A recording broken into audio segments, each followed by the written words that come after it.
Pessoal, beleza? Aqui é o professor Aloísio.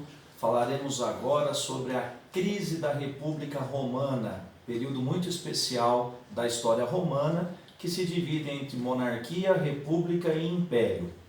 Já estudamos, pessoal, outras etapas da república, por exemplo, quando ela é proclamada e os plebeus conseguem direitos, até mesmo plebiscito, entre outros.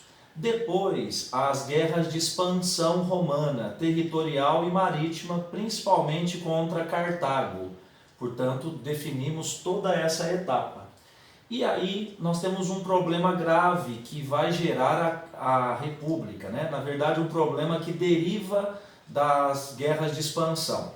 Pessoal, a partir do século III e II a.C., Roma havia crescido tanto em tamanho territorial que havia conquistado desses novos territórios muitas terras e muitos escravos.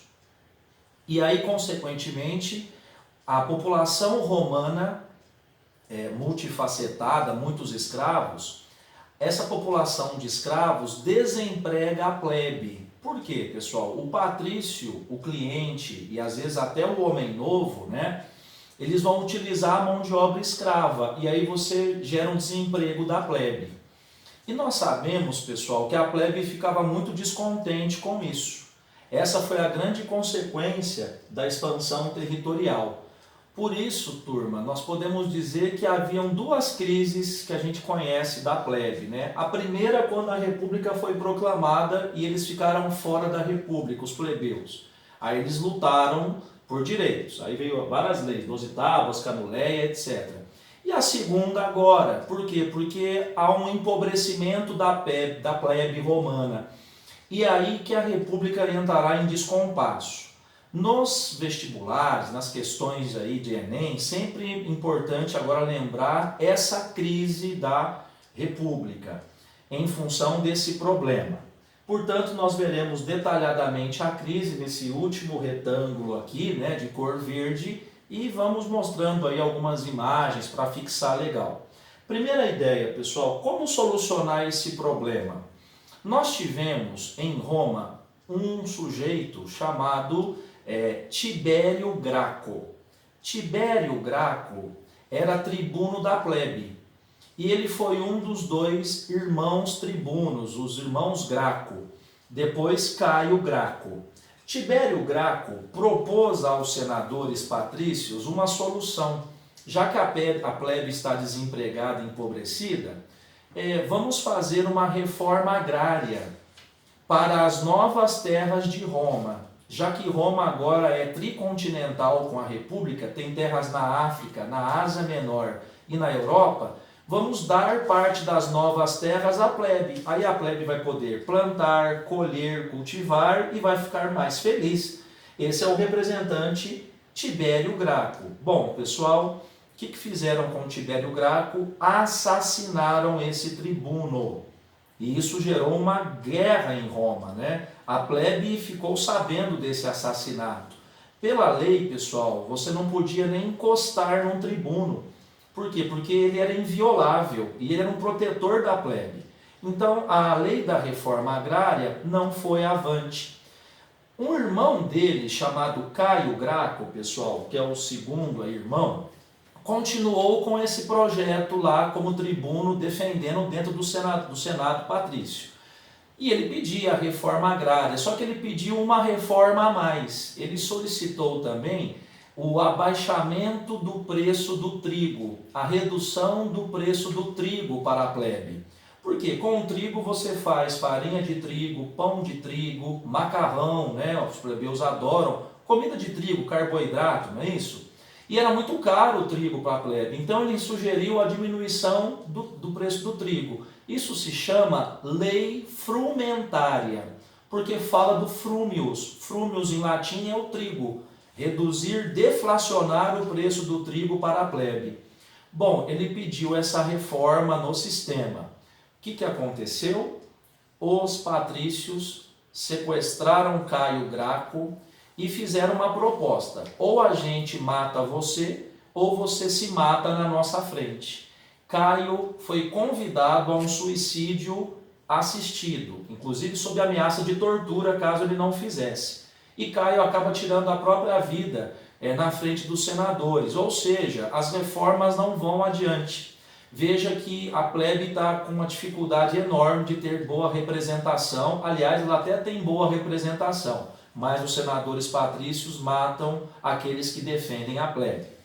Bom, diante desse caos social, pessoal, dessa luta de plebeus contra patrícios, a República Romana, vocês sabem disso, previa o seguinte: em época de anomia social, de guerra civil, como acontecera à época, os dois cônsules deveriam se retirar do poder e entrar um ditador. E esse ditador deveria devolver a ordem em Roma durante 6 meses no máximo de governo. Nesses 6 meses, então, teríamos uma ditadura aprovada pelos senadores. O que os senadores fizeram? Escolheram um homem ligado à plebe, um homem novo, chamado Mário. Mário é o primeiro ditador romano. Pessoal, Mário, ele foi um sujeito muito importante porque ele começou a, digamos, aumentar a política do pão e circo. Ele foi um grande populista, aliás, para alguns historiadores, ele foi o primeiro populista que manipulava as massas, dando festivais e comida para a plebe, distribuindo gratuitamente o trigo. Mas não fez só isso. Muitos plebeus reclamavam que lutavam com os patrícios no exército e quando terminava a guerra, eles não ganhavam as terras ficavam para os patrícios. E eles não ganhavam nada naquela guerra, eram subordinados aos patrícios. E aí o Mário fez algo interessante. Ele resolveu pagar os plebeus que estavam no exército. Então a gente diz que ele inventou o pagamento dos militares plebeus. Nome desse pagamento? Soldo. Soldo. Aquele militar é soldado. Por que ele é soldado, aquela patente? Porque ele recebe o soldo de Mário.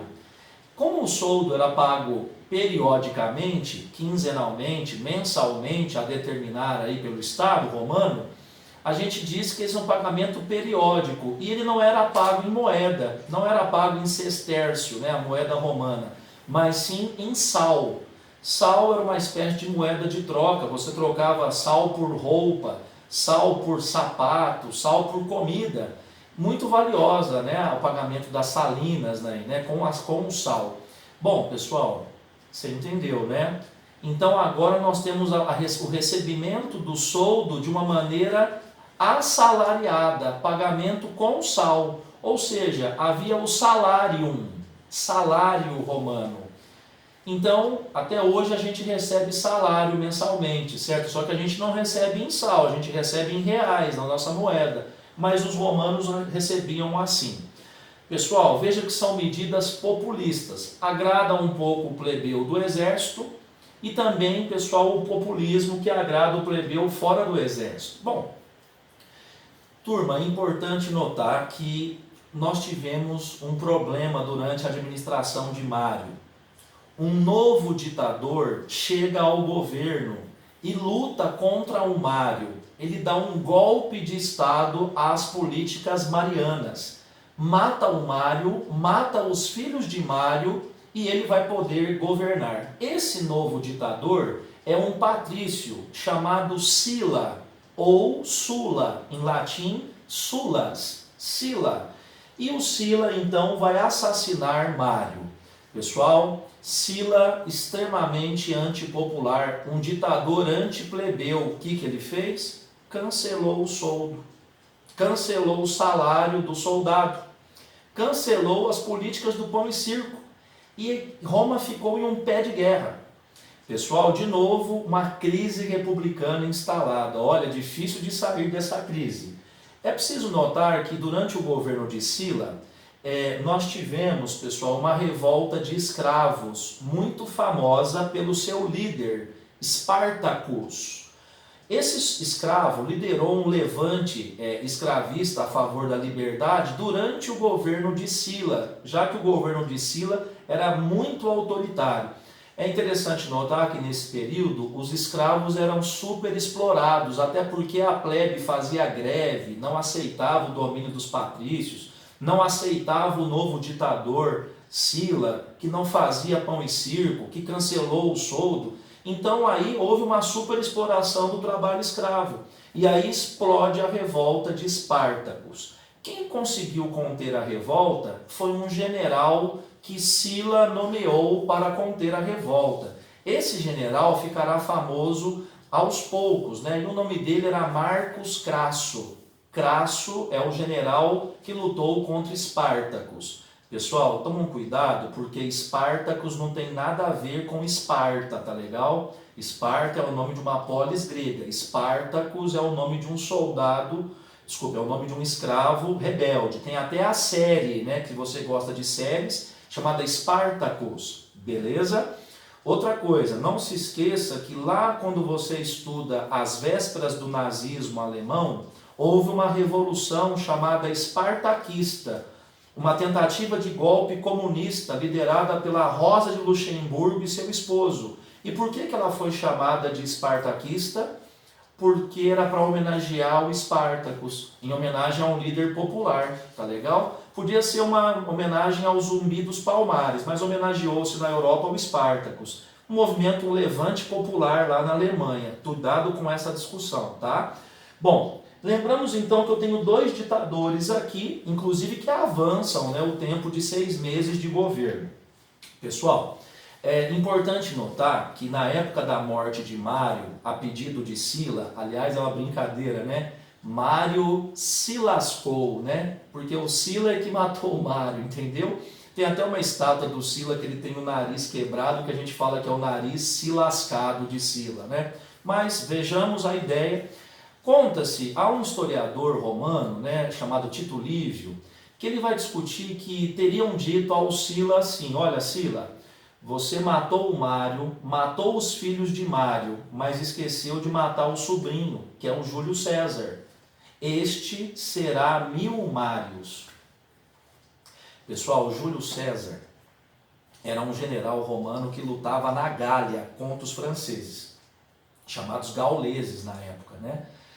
E Júlio César acaba ficando sabendo, né, do que aconteceu, né? Mataram o meu tio, que era ditador romano, meus primos. E outra, Júlio César, pessoal, ele tinha uma ascendência na sua família que era ligada aos plebeus e aos patrícios, né?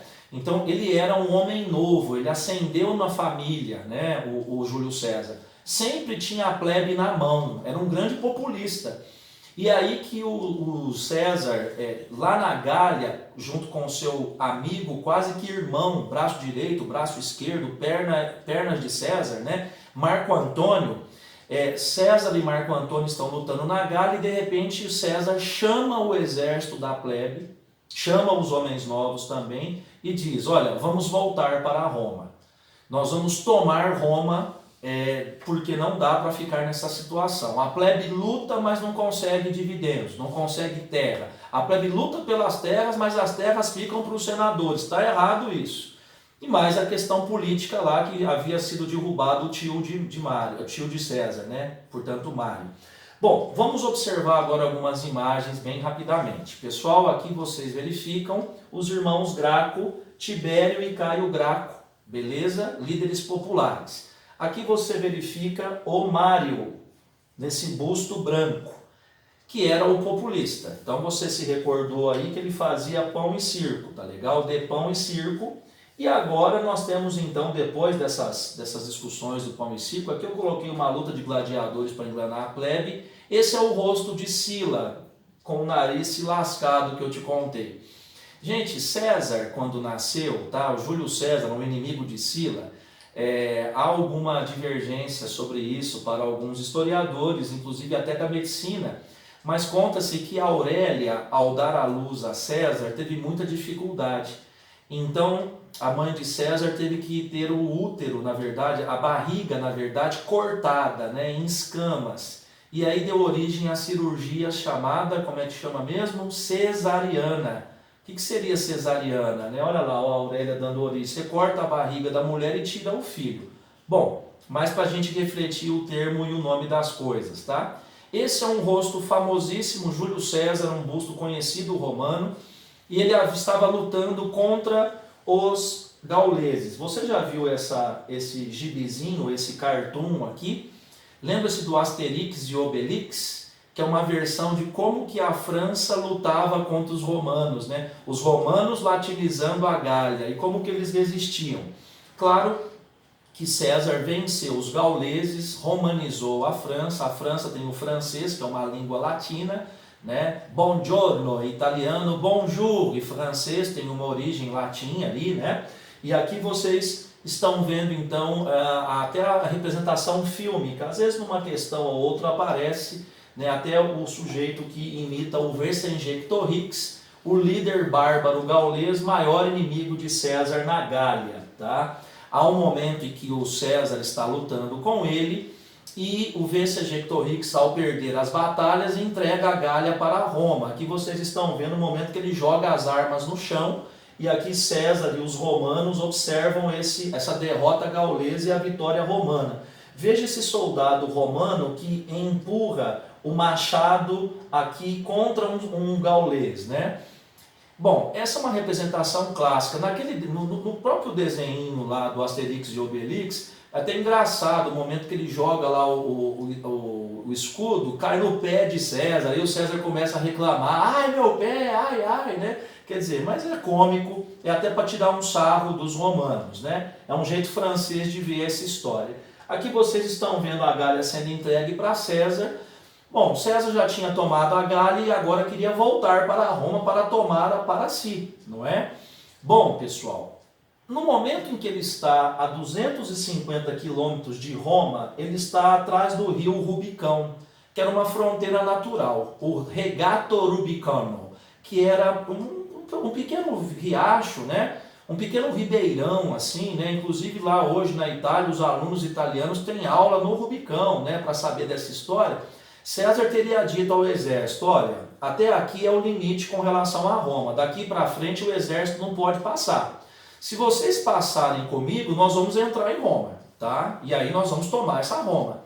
E é aí que acontece o que vocês sabem, né? César teria dito aos soldados a famosa frase, alea jacta est, a sorte está lançada, os dados estão lançados. Quem passar além do Rubicão não pode voltar mais para a Gália. Vamos até Roma, e aqui vocês estão vendo César chegando com os romanos às portas da cidade, mas aqui ele está atravessando o Rubicão, e ao momento que ele chega em Roma é uma festa, né? Porque os plebeus veem o sobrinho de Mário, um populista chegando, homem que ascendeu também da plebe ao ser homem novo, né? Era um homem mais moderado com relação aos plebeus.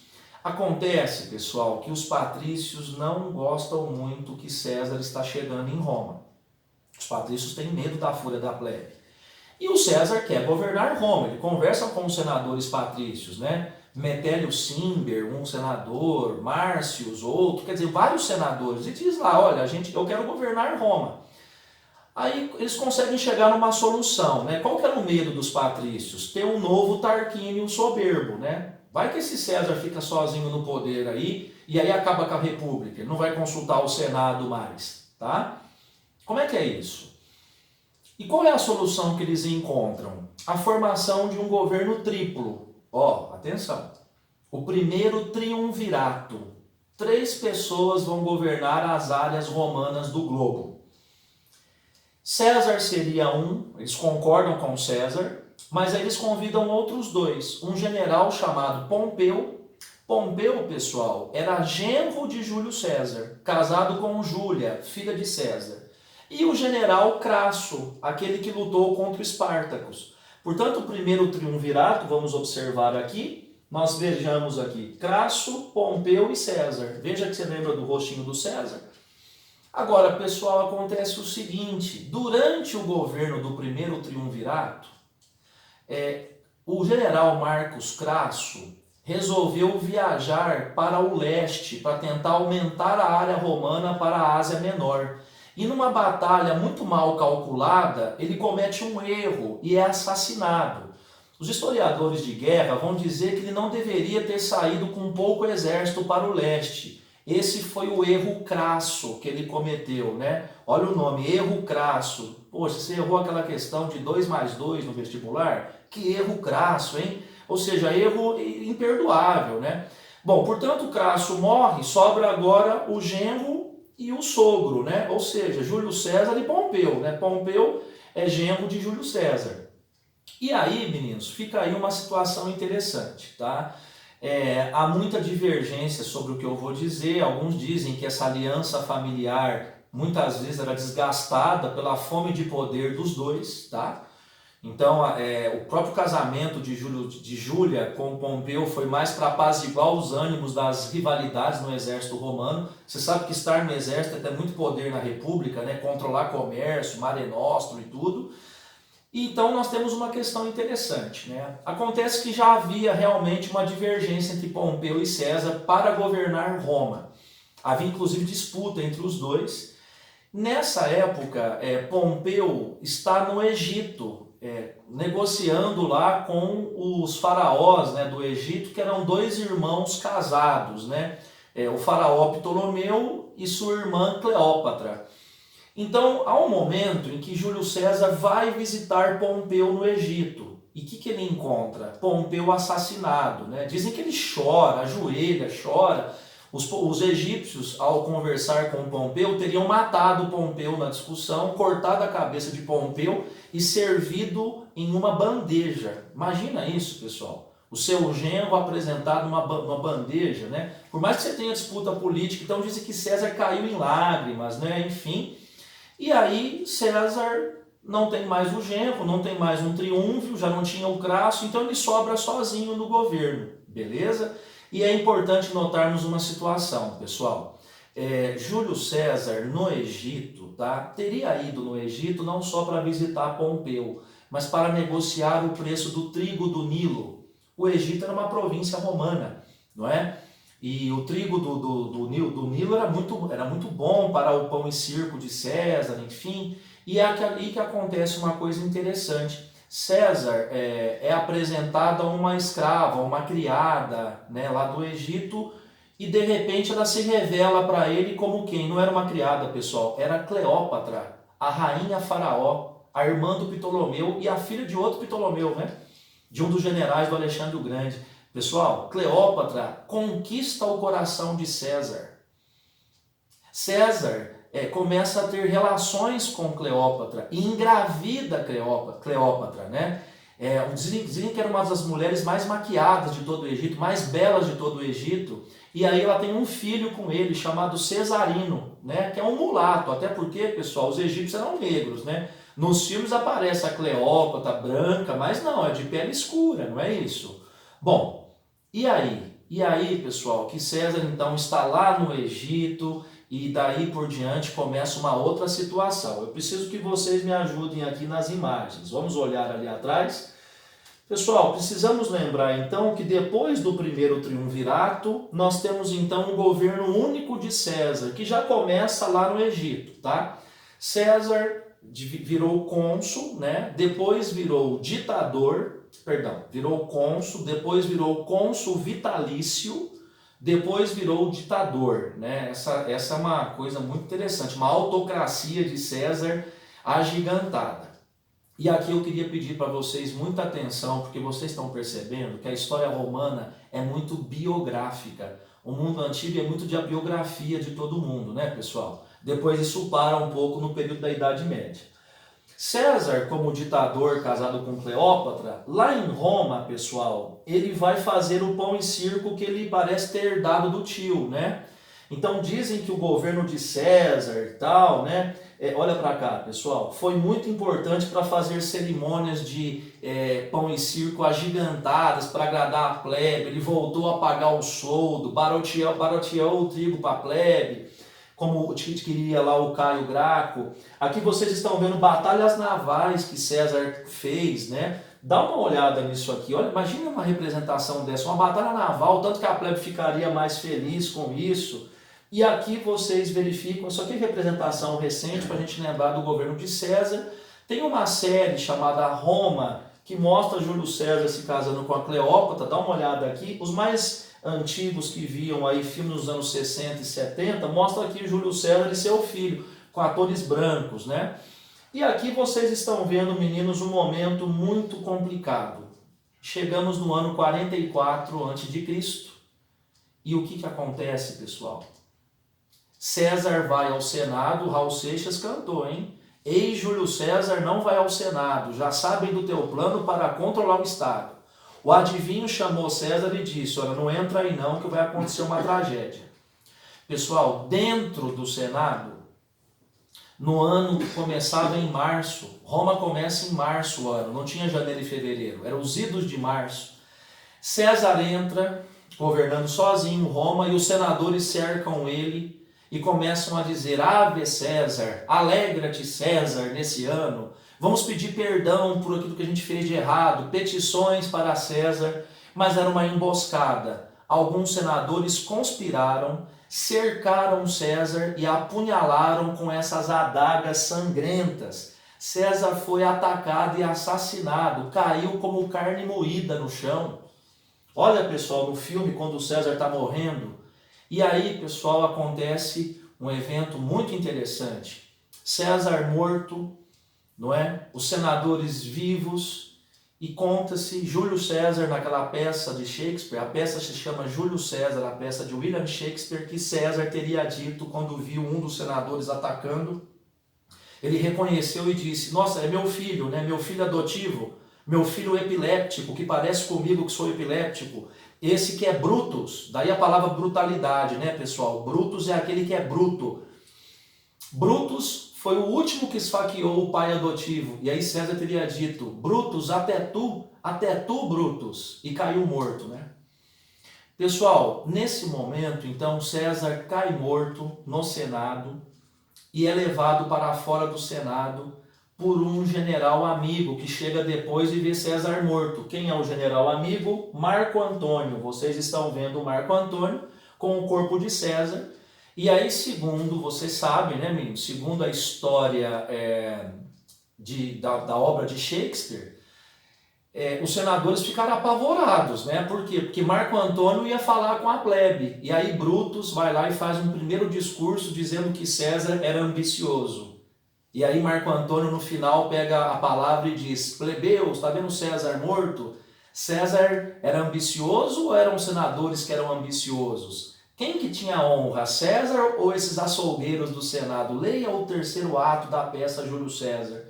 E aí o momento que Marco Antônio pega o testamento de César diz que tudo que fez foi pela plebe, tudo que fez foi para o povo, e que a herança de César seria para o povo, as lupercais, as joias, enfim. E aí, de fato, há uma convulsão social contra os senadores romanos, muitos são presos, outros são mortos, né? E, de fato, o que eu tenho? Eu tenho que o Senado fica sem César, e agora Marco Antônio está à frente. Marco Antônio conversa com um sobrinho de Júlio César, chamado Otávio, ou Otaviano, e eles vão montar um novo governo, tá? Seria o segundo triunvirato. Para equilibrar, ficaria Marco Antônio, Otávio, sobrinho de César, e o patrício mais rico de Roma, que era o Lépido. Portanto, se formou o segundo triunvirato. Veja, meninos, olha para cá. As terras da República Romana foram tridivididas. Otávio ficou com a área ocidental, né, mais a Península Ibérica, um pedaço da Espanha e França, mais o noroeste da África, mais a Península Itálica. A área grega e próxima do Egito ficou com Marco Antônio, né? Inclusive, pessoal, lembra que o Marco Antônio ia ao Egito e ele conheceu Cleópatra. E você lembrou, né? E ele teve um relacionamento com a Cleópatra, hein, pessoal? Olha isso que aconteceu. Aliás, esse será o motivo pelo qual um deles, né, Marco Antônio vai brigar com Otávio. Até porque, pessoal, eles eram cunhados, tá? Marco Antônio e Otávio.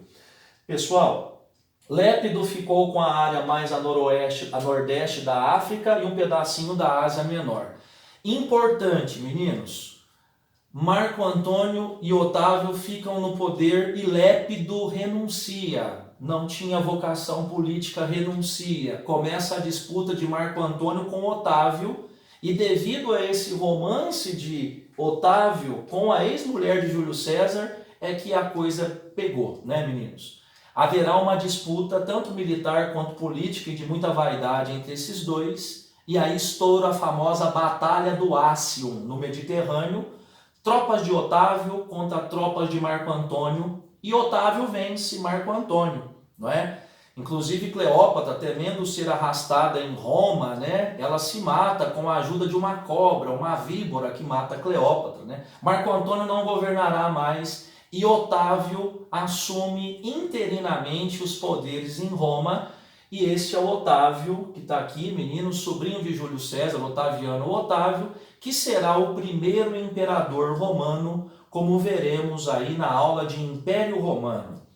Veja que história é essa da crise da República. Otávio vai conseguir acalmar os ânimos de Roma, por isso o período dele da Pax Romana, da paz de Otávio, e aí a crise vai acabar nas mãos desse grande gestor, administrador e imperador que não vai fechar o Senado, que não vai esconder a República, mas que vai compartilhar a ideia de ser um imperador dentro de uma república, como veremos na próxima aula aí, no próximo vídeo. Beleza, pessoal? Um grande abraço do professor Aloysio.